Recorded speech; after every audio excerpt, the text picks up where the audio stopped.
So welcome everybody, we're really delighted to see you here. I'm Isabel Hughes and I'm Associate Director here at the MERL, Museum of English Rural Life, and my colleagues who you've been hearing from, Maddie Gilling is the Collections Officer and works particularly on our Arts Council funded activity, something called Museums Partnership Reading, where we work with the Town Museum, Reading Museum, and Ollie Douglas, who's Curator of the Project Collections for Museum of English Rural Life.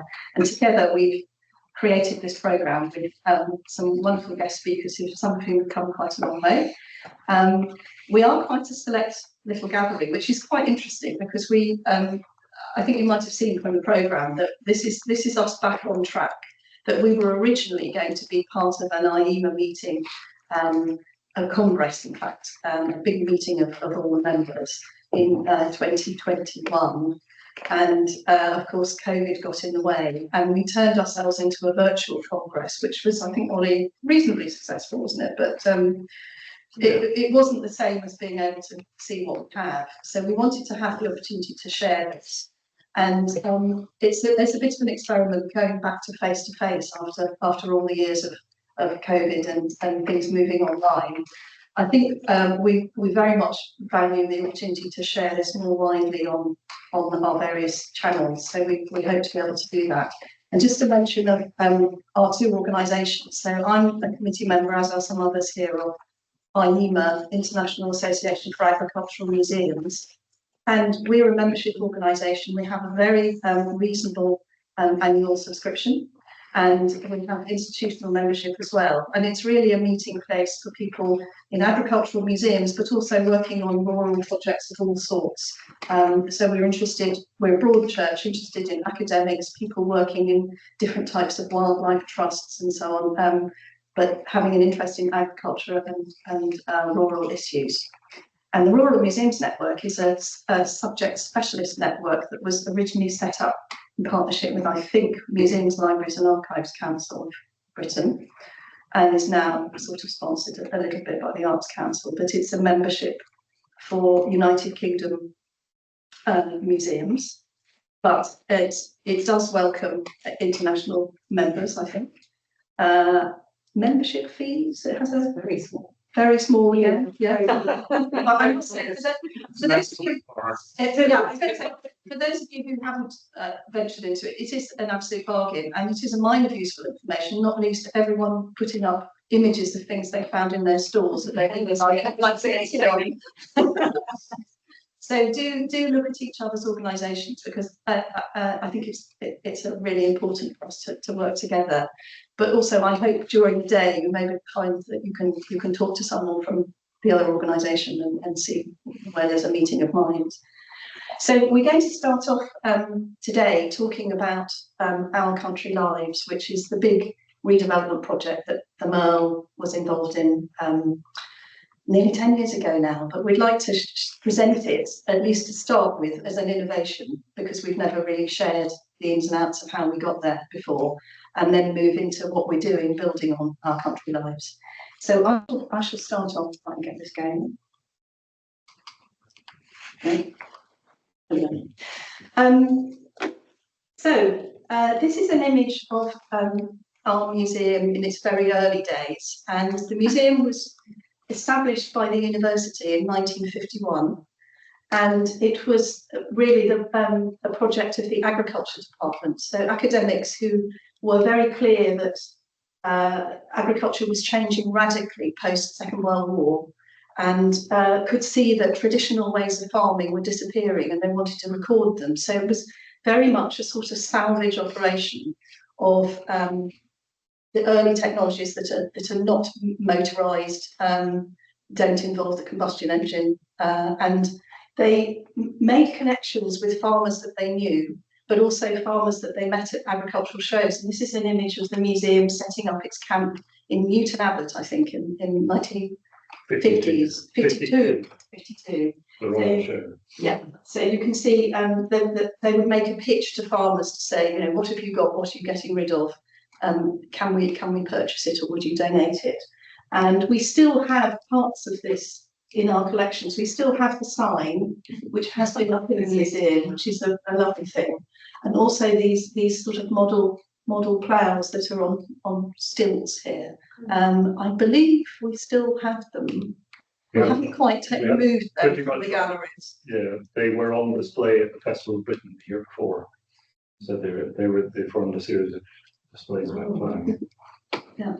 So then the next question was where should we put this collection? And to start with, it was up on the main campus of the university, which some of us have explored yesterday, going up the hill a bit. And we have a building called Old White Knight's House, which is one of the original buildings to do with the university. So there were displays in there, but also some of the collections were just outside around the campus, around that area. And then they were looking for a home. Now, I'm not entirely sure whether this one is in the home that was their second home, Ollie. We've come across this one. It's a crafts and tools exhibition. You can see it maybe doesn't satisfy our display needs today. For 1964, it was possibly had its. I think that is a temporary exhibition in Old White, what's now Old White Knight's House. So that was possibly still in the first manifestation of it. But then the collection was moved into temporary buildings. And those temporary buildings became almost permanent because we didn't move out of there until about 2000.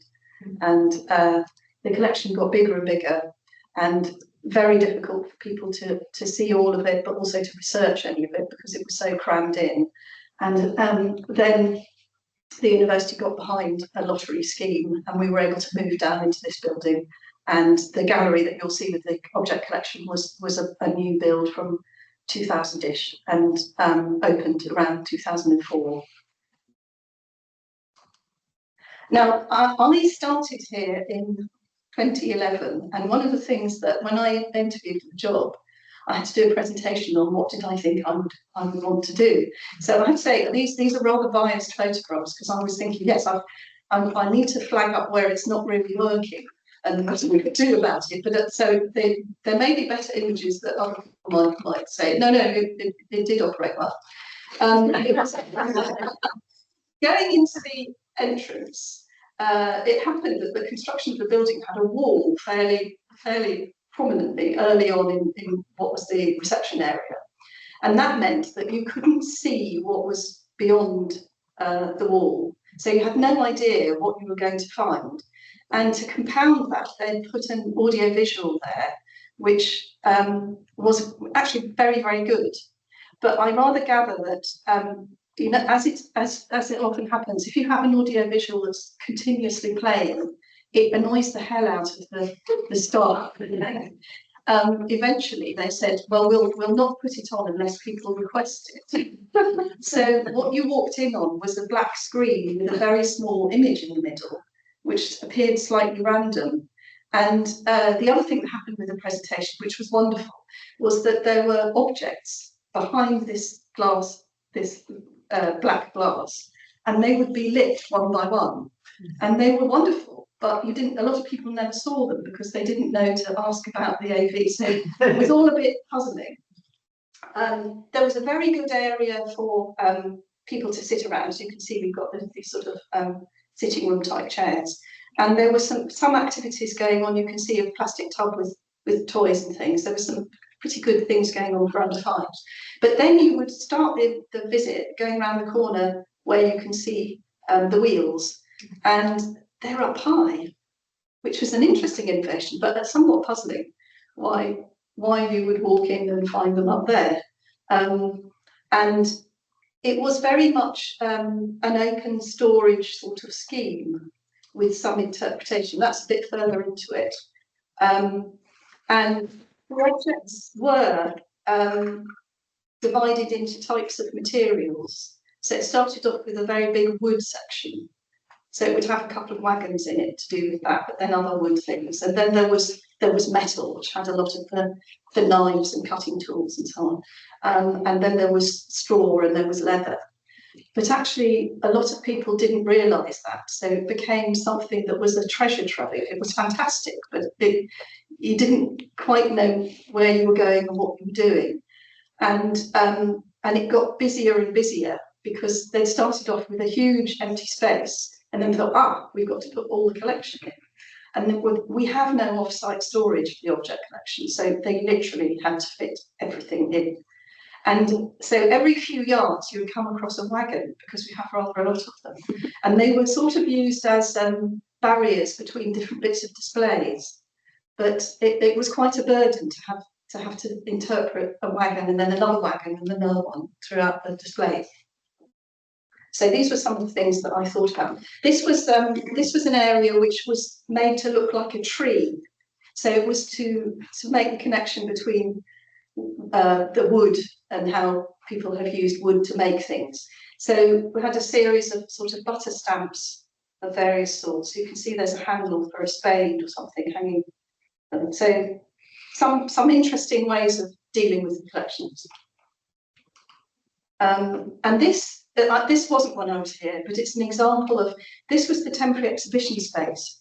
And it had the problem, this was a particularly popular one, as you can see, that it was very difficult to build temporary exhibitions, because if you say we've got an exhibition going on and it's successful, a lot of people will turn up there with an expectation. And actually what we had was a very small space. So they were either a bit inconsequential, or they were too big for their boots, that they didn't really fit in the space. So there was something not right about temporary exhibitions, I felt. So these are just some observations that I made, and then obviously I got the job, and my first task was to think about what was the change and what level of change, and eventually we turned it into a multi-million-pound lottery project. But I started off trying to find out what went on at the moment, and we did various bits of work trying to track what visitors were doing, and this involved getting volunteers to discreetly follow people around and then gather information such as we could. So some interesting things, that the average person looked at 2 presentations. We had quite a lot of AIMA presentations, but quite a lot of people looked at none of them. And the temporary exhibition space had a 5-minute dwell time, which seemed rather unfair for the amount of work that had gone into the exhibitions. We did a survey during the week and found that a lot of visitors were retired, but then that was a weekday survey. And one of the problems was that we thought weekdays was the busiest time of the week to do the survey, but actually it turned out it was skewing things a bit. But the dwell time, 30 minutes or an hour, and most people had come to see the main displays and felt they had seen them. And then something about the profile, that we were quite Reading focused. We used to run this event called the Village Fete, and we would get quite a significant percentage of our total visitor figures in that one day, where people would come and use the garden, and we had a beer tent and all sorts of activities going on, and there were vintage vehicles and so on. And it was wonderful, but very few people actually went into the museum as a result of it, so it had become a sort of parallel activity. The displays were definitely taking a back seat in that sense. So the other thing that we did some work going into the local shopping centre and surveying, and we were one of those venues that all people were always meaning to come. And sometimes they would say, "Oh, I know you, you're on white nights in those temporary buildings." We say, no, we've moved into a new building. So we knew they hadn't had any contact with us for years if they said that. Or they would just say, yeah, wonderful, never been, love to come, but we didn't. So you can see we have various missions. We started to think about who were we going to be here for, what was going to be the focus of our audience development. And this was sort of very early days thinking about things, but we gradually refined them so that we were being more and more specific. And I think that helped us in our mind's eye, not just thinking about the displays, but also thinking about associated activities, which you'll hear more about from our colleague Philippa Heath later. Because those of you who've been involved in lottery projects will know that you have to, alongside any capital works, do work on an activity plan and make sure that you offer activities and opportunities for new target audiences to come and learn about the collections. So we still have these audiences today in our mind's eye, and we're thinking about refining them again, but there is certainly a point of discussion. So we're not saying we're not a specialist museum with a designated nationally important collection, but we want to reach out to communities. And very important for us is this idea of we know that the collections are very much beyond living memory for many of our visitors. So there are very few connection points now that you won't have a relative who would know exactly what this was and how it was used. And they come for many different reasons. So we need to find sort of different connecting points for collections. We had a lot of discussions about our interpretation. As I was sort of perhaps being a bit mocking, but there was a reason the interpretation was the way it was. And I think it was, as Ollie's mentioned this recently, it was in a constructivist way of looking at things. So it was more that you didn't overload people with a strong narrative, that they would come with their own narrative and connect with the objects. How successful that was another matter. It was, yeah, I would have said it was unclear what the storyline was and what you might get out of it. It was more that you would focus on an individual object and then another individual object. So these are some of the ways that we wanted to change things. So we wanted to root things in people and not just know what an object did, but what did it mean for somebody to use it? What sorts of people used it? What were their lives like? We wanted to make that interpretation not just on our own, informing and broadcasting to others, but to work with our audiences, particularly as a lot of you will know, working with rural collections, that there are experts who know quite a lot more than some museum curators about collections, and we need their expertise to bring the objects alive. We wanted to rebalance it. The displays were quite technologically focused in the past, and we did have domestic collections. I feel like there was maybe in the 60s, late 60s, 70s, that there was a lot more collecting of social history items. So we could tell the story of what people's homes were like a little bit, rather than it all being about farming technology. And then this point about presenting the collections for a generation that would not remember the way that life was when these objects were being used.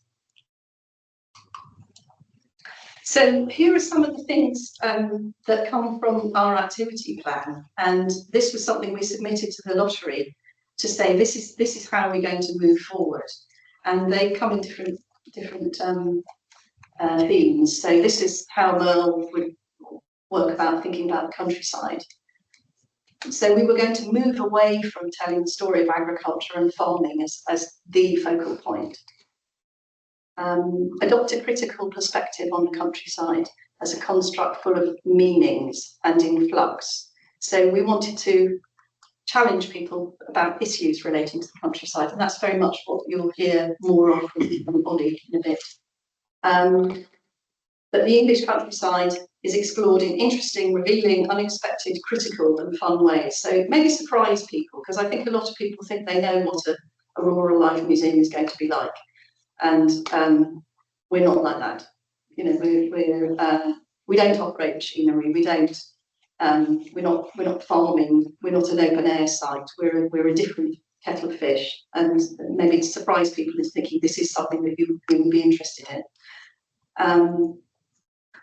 And we've got inject life into the narrative of the English countryside, replacing abstracts with specifics. That I think there was a lot taken for granted that was quite abstract in the old displays, that there were assumptions made that you would know, of course you'd need one of these because there was this issue in the background.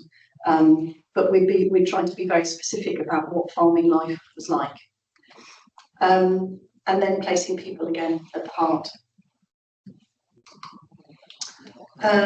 MERL visitors, so they'd enjoy their time and find their curiosity triggered. Have a paced experience with some keywords: communal, social, convivial, affective, talkative, and come away perhaps surprised by what they've learned. be encouraged to contribute actively to the shaping and meaning around countryside. So very much thinking about working with other groups and other communities to discuss the countryside, not necessarily countryside experts, but people from different communities around Reading. And then enter into a relationship with the museum and other visitors and with content providers as part of their in-gallery experience, be excited by their visit and wish to return. So quite ambitious on the visitors.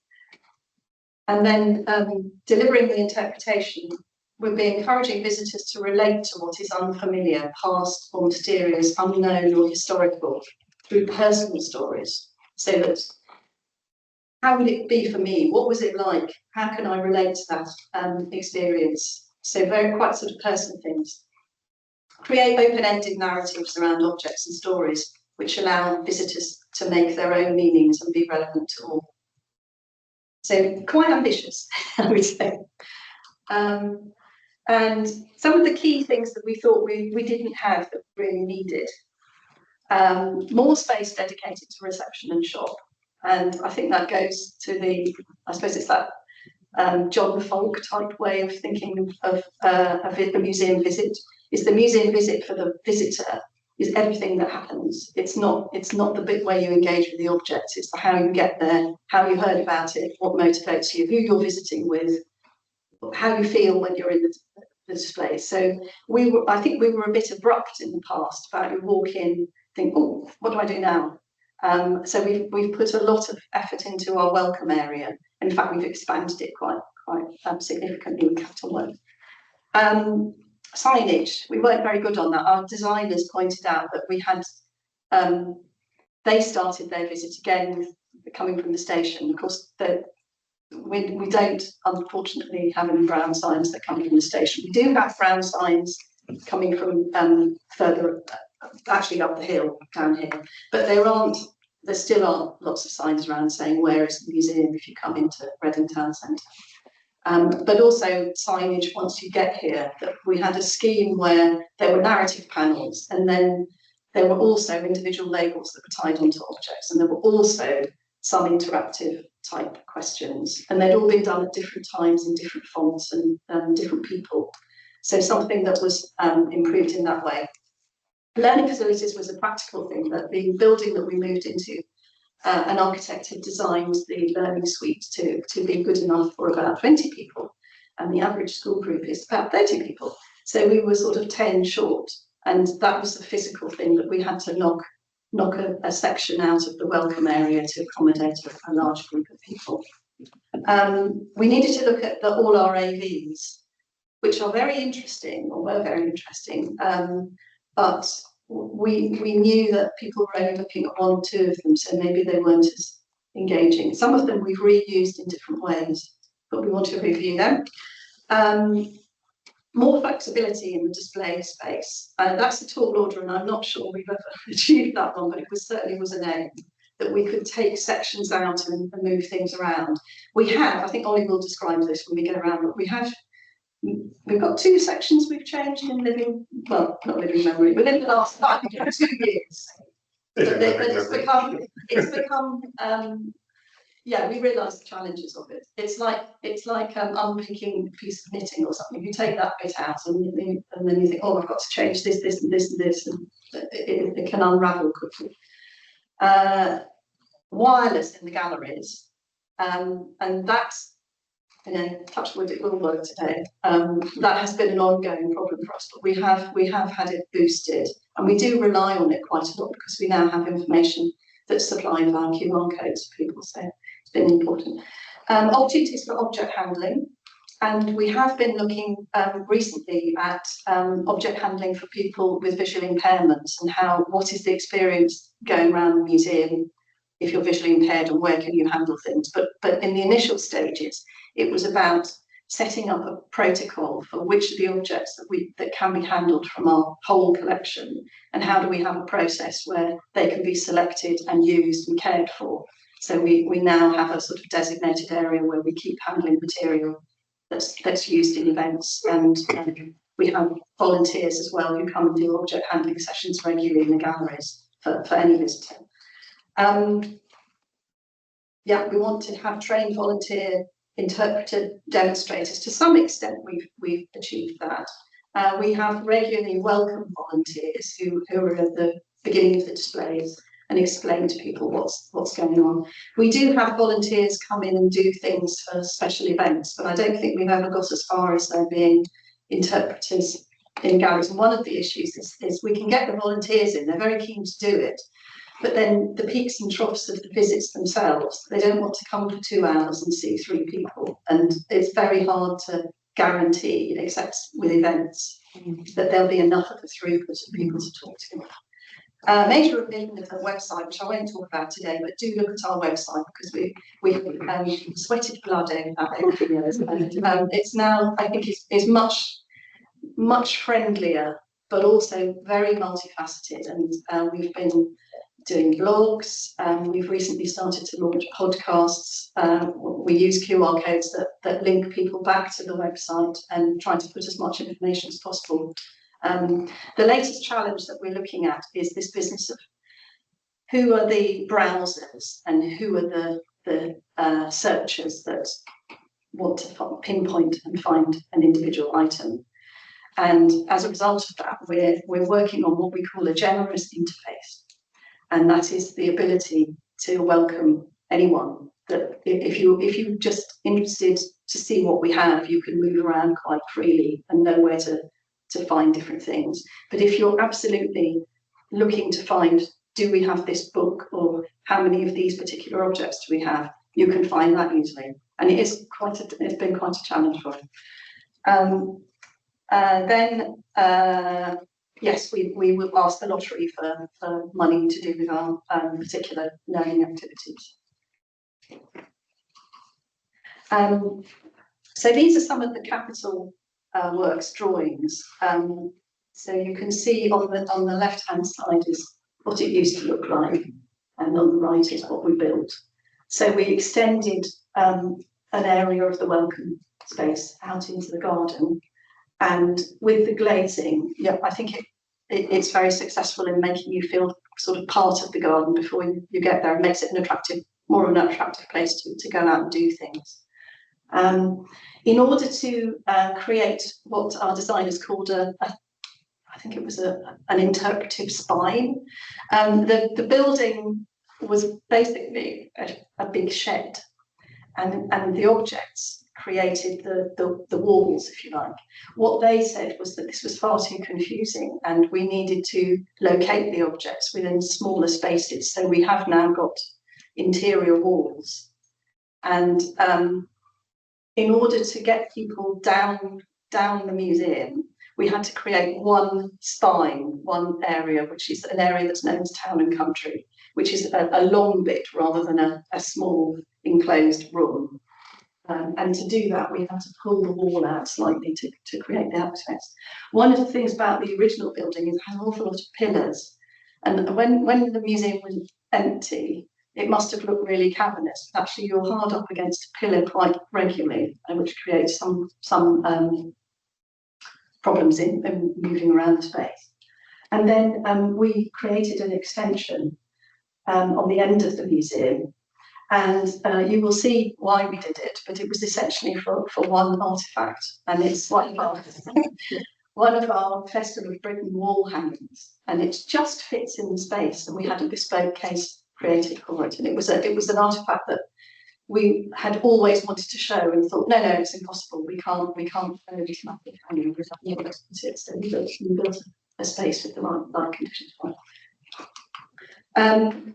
This is a very quick picture of the layout, which is the key point in it was that we had these walls. So you can see the red is where you walk around.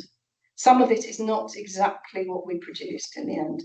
But one of the big things I'll show you is that the wagons are now in a sort of car park. And the interesting thing is that the original plans for the museum, that was what the designer or the architect for the building thought would happen.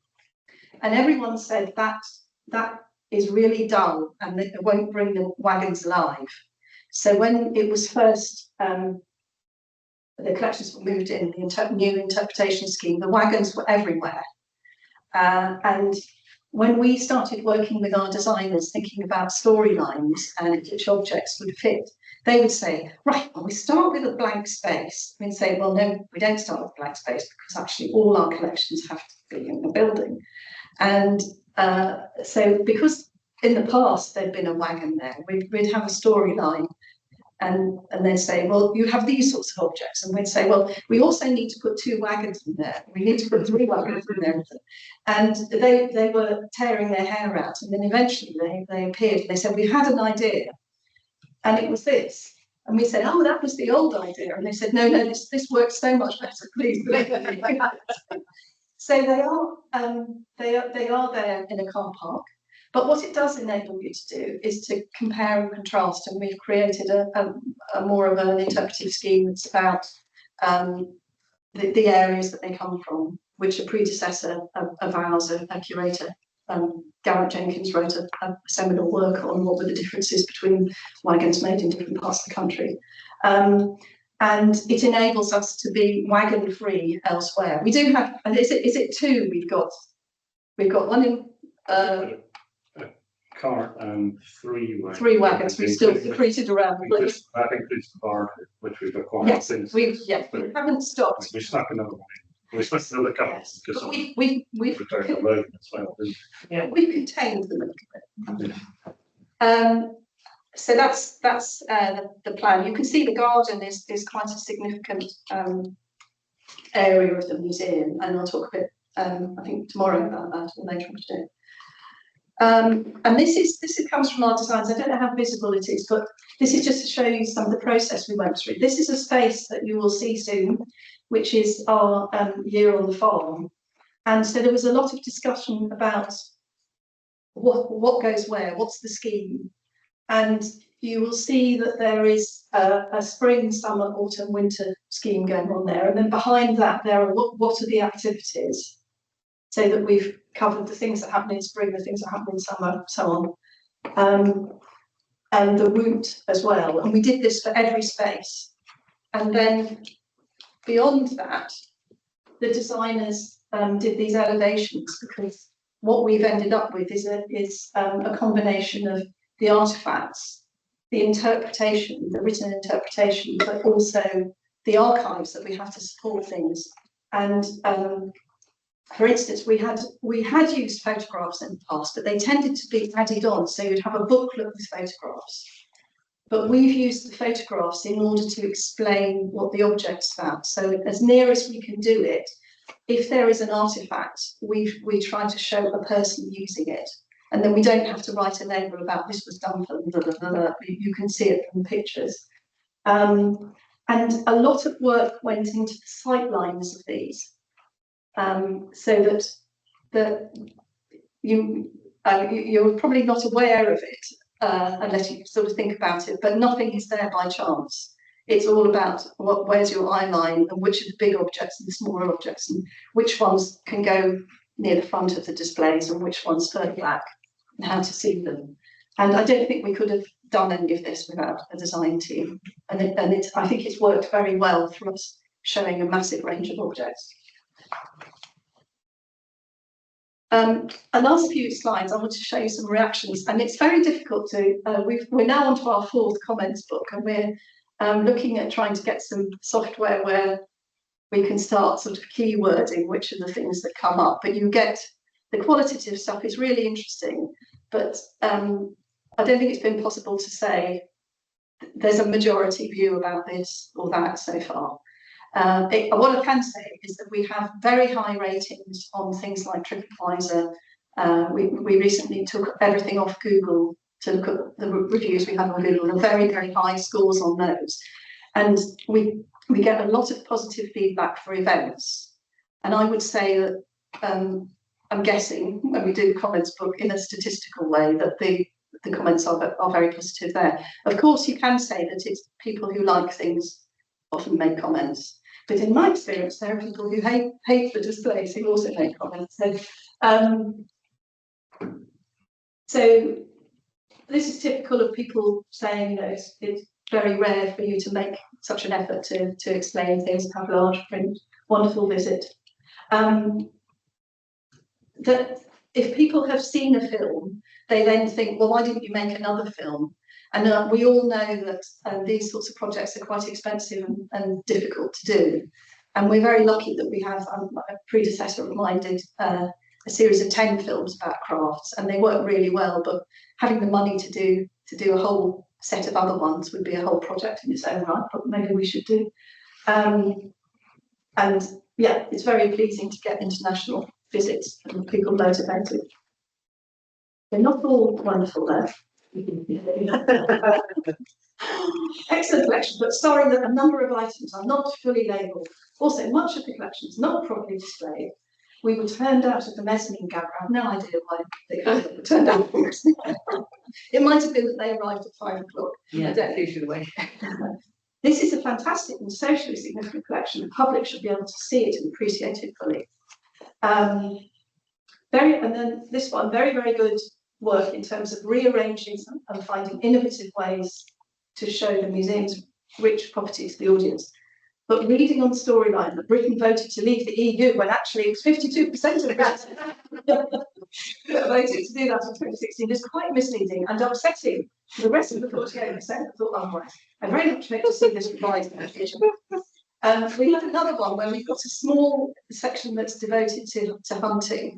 And the first few weeks we had a comment saying, you are clearly completely opposed to hunting, very biased. And then another one, not that long after, saying, you're clearly extremely supportive of hunting. And people feel strongly about it. This was, we'll see it downstairs, but this was a space that we had to consider what were the key events of rural history. And we did this because we know that the national curriculum that we have in this country is very, very thin of rural history. The children learn very quickly about industrialisation and the movement into the towns and cities. And they could perhaps do half an hour at school on rural history, and that's it. So it means that a lot of people have nothing to base it on now. So we tried to put some of these issues out as sort of anchor points of the 19th and 20th century. And this happened to be the Brexit vote was the same year we opened, so we thought it was perfect, but obviously didn't please somebody. Superb museum, rich resources, staff are excellent, good for children, especially the lambing interactive screens.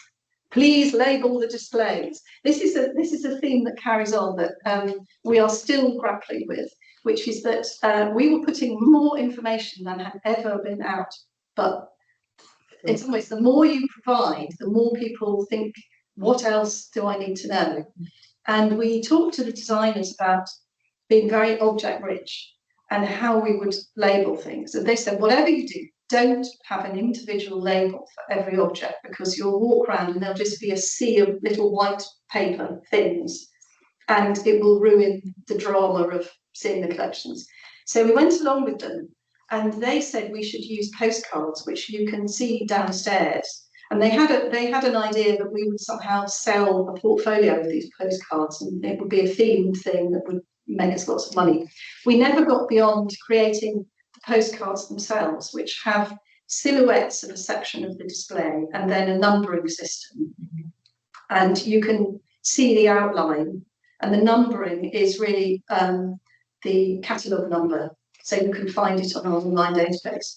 But it's quite an ambitious thing. And it's also very, very difficult to print them big enough for everything that has to fit on there.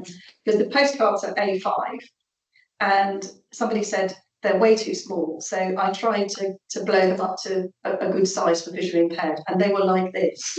And we have got one set of them, which people can borrow, but it's like going around with a wobble to look at the display. So we haven't really perfected that, but we have moved into more digital labelling. But it's an interesting one, how you satisfy a range of different needs of knowing what things are and why. We've got one more, I think. Awful. No dates on anything, so no idea of how this developed over time. That was an interesting one for us as well, because the collecting policy we had originally was 1750 to 1950. Most of our collections are late 19th century to early 20th century. Some of them do speak to a technology from an earlier era, but it isn't right. We talked about doing a chronological display, but actually it doesn't really work that well, because it also makes an assumption that people were using this and then they stopped doing that and they started using this. And we all know that with farming, the technologies sort of massively overlap. So that horses, for instance, are not a sort of ancient way of farming. They are ancient, but they're also go well into the 20th century. So we really felt we'd go more thematic, but then there are always people who like the chronology, and maybe we have not put enough in. There's always the people who loved what you had before. So museum seems to have lost something in its rehab, the lowering of the ceiling heights, which we actually haven't done, which is like fantastic. They've grown. They're not a child anymore, are they? No, they're grown. No, it's more that we have a portable steam engine which has a funnel, and in order to place it in the new position, we had to take the funnel down. And actually, our conservator, who completely agreed that the funnel should be there, has since moved it slightly so we can fit the tunnel in. But it would have, if the designers could see now, they're really annoyed because it's now at an angle. We did introduce a mezzanine floor to put ploughs on, where the wagons were up on. That's true. So there is a ceiling that wasn't there before, but it doesn't necessarily diminish things. But it's not an area that you could go into, so you wouldn't have ever. The wagons would have been lowering over you. Yes, it would still feel like. Yes. No, I think he was referring to why you couldn't see the funnel anymore. Gives us mention the steam engine. Yeah. But this is a contrasting one that we are clearly appealing to families and children, and it's an engaging. The little nature movie, well, we'll see that. That was this was an interesting one that we thought we needed something to set the scene that we're an outdoor subject matter, but we're completely indoors, which is very unusual. And so how do we set the scene for what people are going to see? And we thought we would create an AV that perhaps showed a British landscape over a long period of time. We thought that's a perfect idea. And then we realised we didn't have time to film it over a year. We had months to do it. So the suggestion was that we should do an animation. And we were very divided actually about whether this was a good idea, and the thought that we were somehow dumbing things down. And even right at the last minute, when the film was there, we had a discussion with the designers as well. The designers really didn't like it and said you'd be better off just having an AV with historic pictures. But I was persuaded in the end to risk it. And the animation is sort of 2.5 minutes long. And it goes through every season, day and night, and every sort of weather you can think of. And it is a cartoon, but things are constantly growing, and animals appear from time to time, and you see light and dark and all the contrasts. And it has proved phenomenally popular with families. And we now have it as an app, which people can download at home. And we've had parents saying, I use this with my child, it's very tranquil, they love it. And it's become a sort of exhibit in its own right. But it's interesting to think, does it do the job of making you think about the display? I don't know. But it's very, very popular with our young families. I think that might be it. No. I like the middle one. We are standard bearers for visitor attractions in the future. Yeah, and wonderful transformation, being able to see everything that was previously hidden away. Real achievement, enjoyable experience, well done. One thing we're seeing is the film that we used to have. So we continue to do that. I think that really is it. But, no, that works overtime. Definitely preferred it before. Cards are the best feature, and now very hemmed in, feels cramped, hard to fully appreciate them. Don't like the interactive bits. Where are the rats? We had a rat trail for many years that was a learning officer that we had who's since gone. And it was incredibly popular. It was very frustrating because if you went around town and talked to people, they'd say, "Oh, you're the place with the rats." No, they're stuffed rats. We've got this wonderful collection. It's not what we're about. And so we tried to get rid of them. And this was in the early days of the redisplay. And we got so many bring back the rats that we have done that.